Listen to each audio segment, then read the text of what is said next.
Someone here watching has an idea for their business, but they don't know if there's an actual demand for it. What's the step-by-step process that they can take to see if there's a demand for it? And today I'm here with Marton Lendvai. I'm from TU International, and we help European food and beverage brands to build their business and brand in Japan. What made you decide to start a business here in Japan? Well, it was pretty simple. I think in my case, it was the way around. There was demand first, and the concept came later. So yeah, but the original idea was, just like I said, to help foreign, especially European food and beverage brands to be successful in the Japanese market. And of course, as well, to help Japanese companies to find the best partners for them. And I realized that there are a lot of recurring patterns, how especially foreign brands in Japan fail, or what kind of problems, what kind of hurdles they have to get through or overcome. And at the time, at least when I started about 13 years ago, there were only case by case. There's no structured solution for that. And I thought that how I could approach this problem would be a better solution than the solutions out there. Got it. How did you know that this was going to be an area that you can do really well in? Yeah, so I realized or recognized these recurring patterns because I've been through these hurdles myself. So I've been through a lot of situations that I saw that other companies are struggling with. And I just wanted to structure it, and I wanted to put it out there so that it's available for foreign brands and to make their lives easier and their business easier. So why did you decide to start a business in Japan instead of any other country in the world? Yes, again, I think that was not an idea that came from out of nowhere. It came from my background. I did my MBA here in Japan, and then I was working for a Japanese company for several years. So I had this background. I understood the market, and this is why I had all these experiences. And it just came naturally or organically. When you were younger, did you ever think that you wanted to start a business? Was that ever part of the goal or the dream? That's a good question. Actually, not explicitly. So I was not like a 15 or 17-year-old who wanted to start the business. It's strange because I think about 20 years ago or 25 years ago, being an entrepreneur was not very sexy. It has become, something very fashionable in these days for young people. At the time, it was more fashionable to join a large company, a large corporation, a big brand, and you can just show off and you can say that you could achieve working with these big brands. But like I said, I started on the same path, but I saw some opportunities where I thought I can create value or I can try and add value, and I wanted to pursue that. A lot of people here want to start a business. How do they know if they're the right type of person to start a business or if they should just work at another company? That's a good question. I think it's mainly your inner drive or your passion. I think all business, most of the business success comes from this perseverance or inner drive that you want to solve a problem. If you know that you really want to solve a problem for other people or people out there, and then you're gonna find a way to do that. And I think that's the most important. It's not about patterns or things that other people did and you have to copy it. It's basically to focus on the problem, focus on the people, focus on the value added. But a lot of people, they have that drive, but they're not able to fully push it through, right? They have a lot of challenges, maybe getting a co-founder. Yeah. What would be your recommendation for them? Yeah, I think maybe the most important is to, like you're doing yourself, interviewing people, talking to people who have done it already, who have been through the hardships that you're experiencing, whatever level you are. Even if you already have some kind of a startup or a starting business, you must face problems and hurdles. Same thing. If you're just thinking about it, then you can just listen to people how they got through that level when they actually decided to step out and do something on their own or with some other people. Understood. Okay. What were your biggest challenges when you started a business? I think there are a lot of challenges, but I think the biggest one, if I have to pick one, was to create trust on both sides. Because I think it's especially important if you come from a corporate background or you compare it with working at a large corporation, because there, your position, the company's name gives you immediate credit. But when you start out on your own, people are gonna, evaluate you based on what you show and what you are, and creating this trust that you're really there for them, for their problems, to solve their problems, not just to take quick profit. I think creating that trust on both sides is really important. How did you create that trust? Yeah, I think it's basically the consistency, I think, is one important thing. That number one, of course, you do what you promise, you keep up, you keep your word, and you actually try to do your best. There is no perfect business, I think, but everybody is a human and they can understand if you try and do your best. And even if you make a mistake, then you're there for them and to fix it, and there for them to create the actual value. Has there ever been a time where there was a problem, but you couldn't necessarily figure out how to solve it? If so, how did you overcome that? That's a tough question. I think there are these kind of situations quite frequently. But just like my advice was for other people trying to do a business, in almost every case, there must have been someone who has already faced a similar situation. So, looking at other people, looking for other examples, how they solved a certain problem might help you. And also, of course, if you have a network, if you have people around you, of course, if you have colleagues or mentors or whomever who you can talk to, communication is most of the time the key to solve those problems. Understood. You mentioned mentorship. Yeah. How important was mentorship for you when you started a business? That's a good question. I don't think I really had a mentor. So I think I just started out without, maybe I mentioned it earlier, but basically my situation was kind of different from the typical venture-backed startups where you have an idea usually based on some kind of an insight in theory, and then you have to prove it by basically generating demand for that service. In my case, demand came first, and I was figuring out the right business model for that. So in my case, it was maybe a unique constellation rather than the typical path. If you didn't see demand first, do you think you would have started your own business? That's that's a good question. I think yeah, I think I could have started, but I'm thinking so much because I think that would have been a totally different situation from what I experienced. So it's really difficult to guess, how it was like in a different. Because you were doing good in the corporate world, Yeah. right? And then you switched because you saw an opportunity. Yeah. But if you didn't see that opportunity, do you think you still would have been in the corporate world today? Okay. Yeah, I think there are two parts of my experience, especially when I relate it to the business that I do now.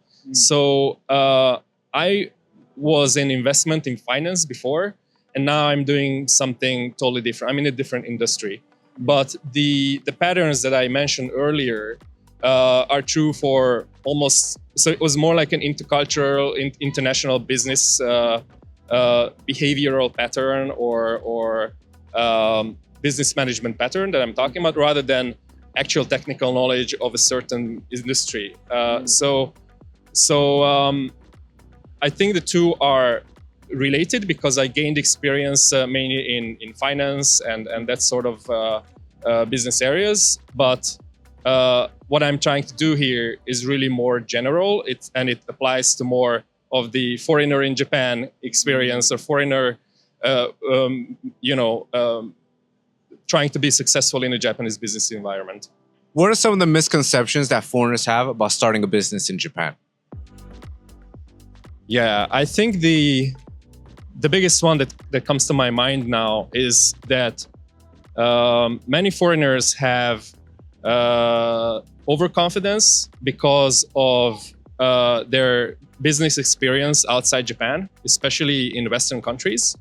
And confidence is important, so don't misunderstand me. I think you need that. But the Japanese market and Japanese consumers and also, the business environment is different in many aspects from that in the West. And because of that, it's really difficult to apply foreign experiences to Japan just as they are. And I think that's maybe the biggest misconception, that you can just apply these, foreign examples. There are, of course, like very many high-profile business failures that come from this misunderstanding. And the solution, I think, is that you just basically have to focus on the Japanese market, Japanese consumers, and understand what they want. Where is the business opportunity in Japan for the Japanese, not based on some other market success. How can they do that successfully? Well, I think inherently or normally it's the same process. When you start the business in the US as a US person, or in Europe as a European, you look at the market, you try to understand the market, you try to understand this business opportunity where you can add value or create something new, and then you start your business. And it's the same in Japan. You have to understand the Japanese people, the Japanese consumers, competitors, and so on. And then if you're confident, then there is something to do there, then do it. If you just want to copy something, bring to Japan, I think there can be problems. How important is learning Japanese when starting a business here in Japan? It's a good question. I think it's very important. I'm not saying, it depends on the business you want to do. There might be some businesses where you can survive without understanding Japanese. But if you want to do some business that is for the Japanese people, or that, for example, disrupts something to create something new in Japan, you have to understand how things go and work in Japan. And if you have to communicate with Japanese people, a lot of Japanese people can speak English, but understanding Japanese, communicating Japanese, especially if you're like a smaller entrepreneur, I think is really important. Got it.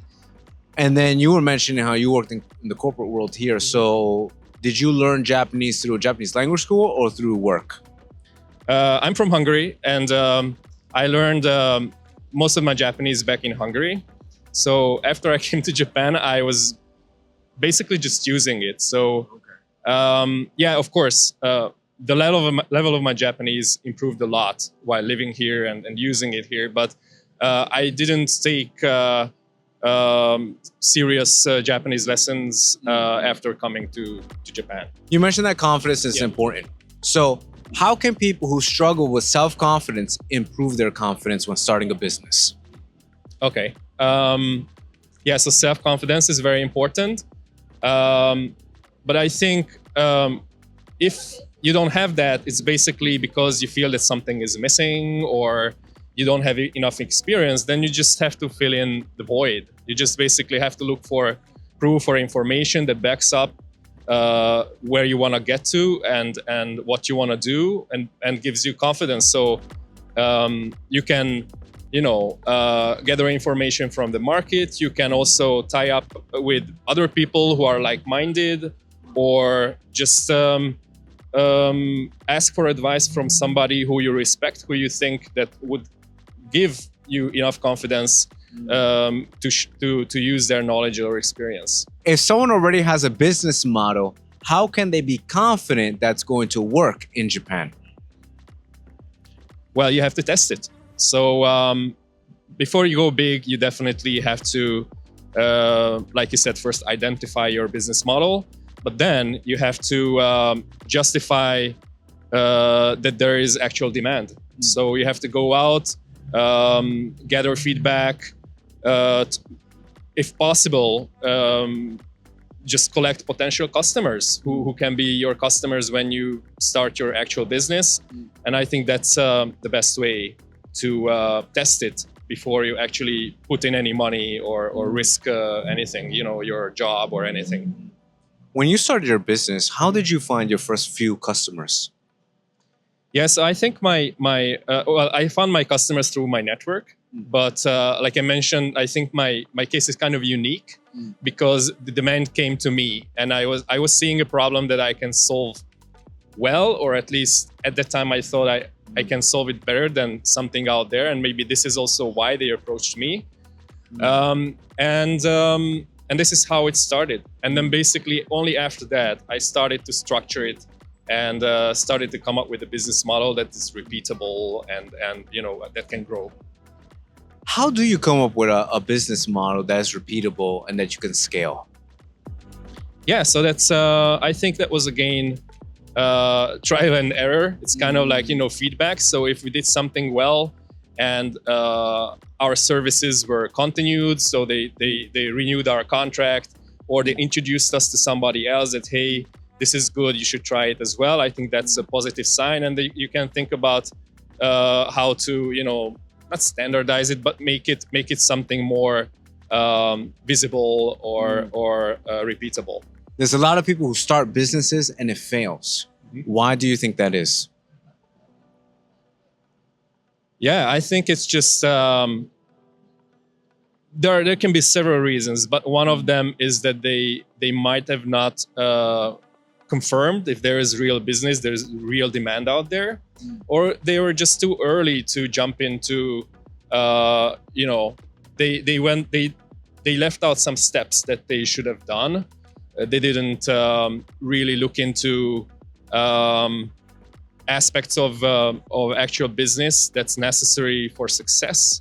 So I think it's not only, of course, demand that you need, but you also need, for example, of course, capital, but you also need management skills. Of course, you can outsource a lot of things as well, but even if you outsource, but you own the business, you have to manage it, you have to own it, right? So I think finding all those, or understanding at least all those necessary components to make something successful and actually putting them together and managing it is the difficult part. And even if something is out there, the world is changing, and even in the meantime, things can change that you didn't expect and you were not prepared for, and that can also lead to failure. So there are a lot of reasons. It's a very complex equation, I think. How does someone know whether they should continue with their business or pivot to something else? Well, if I'm talking about myself, I'm originally I'm a perfectionist. Of course, if you're an entrepreneur, you cannot do everything perfect. There is nothing perfect, like I said earlier as well. But I think if you come to this point where you say, okay, there is nothing else I can do, or I lose a lot more continuing this, and I cause a lot more problems than solving them, then that might be the point where you say, okay, now I don't have to do it anymore. The way around, even if you're not prepared perfectly, but you see that there is a huge opportunity and there are a lot of things or a lot of aspects of that potential business is moving, there is good feedback, then you just have to, then you can, I think, go to the next step and take a bigger risk towards those goals. Yeah. Someone here watching has an idea for their business, but they don't know if there's an actual demand for it. What's the step-by-step process that they can take to see if there's a demand for it? Yeah, I think if you think that there is demand, then you must have a certain persona in your mind, a certain customer segment, people who would be interested in purchasing that service or product. Then I think the easiest is just to go out and talk to some of those potential customers and ask, okay, or talk to them, just gather information. What do you think about this and that? Do you think that would be helpful for you? And then if you get a positive response, then that's good. Or even if not, they may give you some ideas where you can pivot, where you can just go as an alternative. And I think that's basically, business is about, solutions between people. So at the end of the day, it's all about people. And if you want to have people's problem, if you go to them and if they confirm that there is a problem and they confirm that what you offer can be potentially good for them, then you have, this opportunity. If it's the way around, you might not. So yeah, If you lost everything you had today, how would you build yourself back up? that's a good question. I think this question presumes that you lose basically financial assets, money. Of course, you can lose a lot more, but if it's about money, then even if you lose your money or your assets, you don't lose your experience, you don't lose your knowledge, you don't lose your character. And I think because business is about people, if you understand what your strengths are, and you go out there in any new environment that life creates you can find where you can add value, and you can recreate your positions, or you can build up a new business for yourself. Perfect. Thank you so much. I Thank you appreciate very it. much. Thank you.